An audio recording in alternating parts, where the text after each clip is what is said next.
Ćao svima, moje ime je Timo i danas ćemo pričati nešto neverovatno. Tako ako nikad u životu niste gledali moj video snimak, ostanite do kraja zato što mogu da garantujem da je ovo prvi put da ste u životu čuli i postoji dobra mogućnost da manje od 10 ljudi u celoj Srbiji zna ovo što ću vam sad ispričati. I iskreno vam kažem, nisam teo o ovome da pričam zato što je baš ono next level i nije za nešto kao što je Facebook i YouTube, ali jedna od rečenica kojom se ja vodim jeste da ako posjeduješ neko znanje, informaciju, proizvod ili bilo šta koje može da pomogne nekom drugom, to je onda tvoja etička obaveza da ti podeliš s nekim i zato sam odlučio ovaj način razmišljanja koji se zove matematika milionera da podelim sa vama. Sada, pre nego što počnemo s matematikom milionera, moramo da uradimo jedan korak pre toga, da odredimo koja je to naš cilj koji želimo prihod mesečni da imamo. I sad možete da kažete pa 40, 50, 60 hiljada mesečno i mogu iskreno da vam kažem da su to sve previše mali i da ne kažem sebični ciljevi koji imate. Zašto? Gledaj sad ovo. Jel hoćeš da imaš svoj auto? Hoćeš. I recimo taj auto košta 5000 evra, mada ja mislim da će koštati više, ali nije bitno. I planiraš svake recimo 5. godine da promeniš auto. Sad, taj auto te košta 5000 evra sad. A koliko te on zapravo košta? A ako ćeš svake 5. godine da ga menjaš, onda 5000 podeljeno sa 5 bude 1000 evra godišnje, podeljeno sa 12 bude negdje oko 100 evra mesečno. E sad na onu tvoju platu moraš da dodaš tih 100 evra.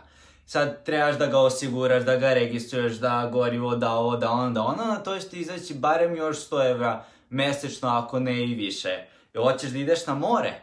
Hoćeš. More, a ako ideš u Grčku, će ti izaći negde oko 500 evra, ono putovanje, osiguranje, tamo za džepara, žurkice, ovo ono.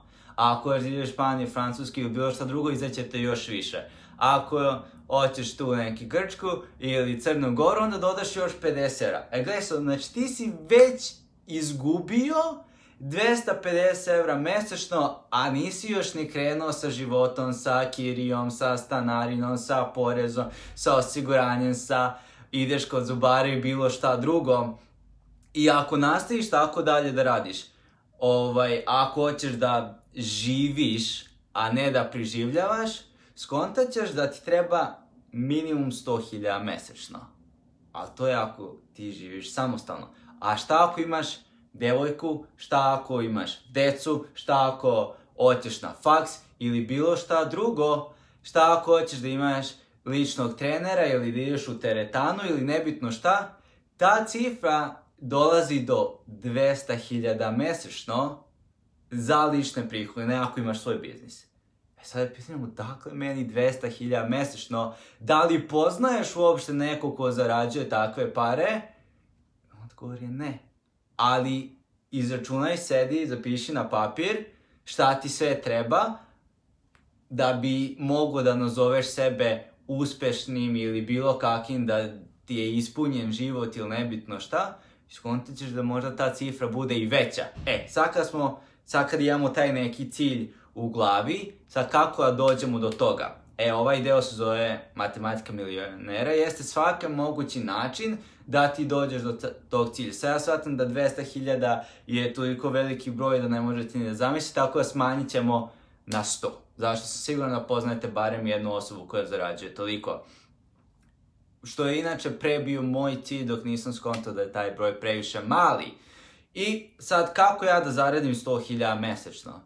Recimo, moj osnovni paket za ovaj marketing management je 10.000 mesečno. Znači, sad ja mogu da nađem 10 klijenata koji će da mi plaćaju 10.000 mesečno i to je 100.000, tako je.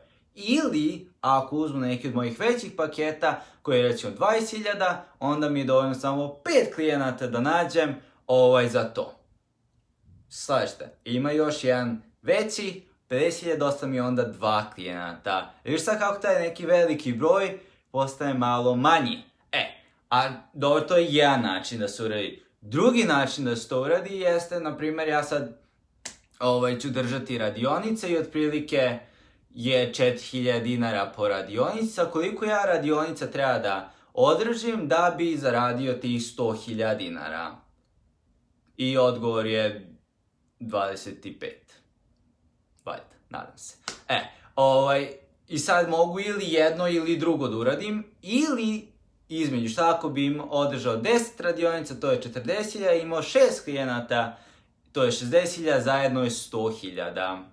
I tako postoji još neki način. Tvoj zadatak sada jeste da izračunaš, da nađeš sve moguće načine kako da dođeš do tih 100.000, 200.000 ili bilo koji broj koji smo ranije dobili, koji misliš da odgovara tebi. I onda ide sljedeći korak. Najzanimljiviji korak jeste da izračunaš šta sve treba da uradiš kako bi došao od toga. Sad ako smo se složili da meni treba 10 klijenata koji će da me plaćaju minimum 10.000 mjesečno da bi dobio do 100.000. Da bi došao 100.000. E sad s koliko ja ljudi moram da sednem na kafu ili na ručak da bi jedan od tih potpisao ugovor sa mnom? Otprilike daj neki broj, napiši ovdje u komentaru. Vidim da ima dosta ljudi na Facebooku koji gledaju live. Koliko ljudi? E sad sljedeći korak, od tih koji su seli sa mnom, koliko ja moram ljudi da pričam na telefonu da bi ih ubedio da oni sednu sa mnom na ručak da mi pričamo dalje. Ok? E koliko sad ljudi ja moram da kontaktiram, da li preko e-maila, da li ovako preko poruke na Instagramu, LinkedInu, ili nebitno da bi oni meni dali njihov broj telefona i da bi ih ja nazvao.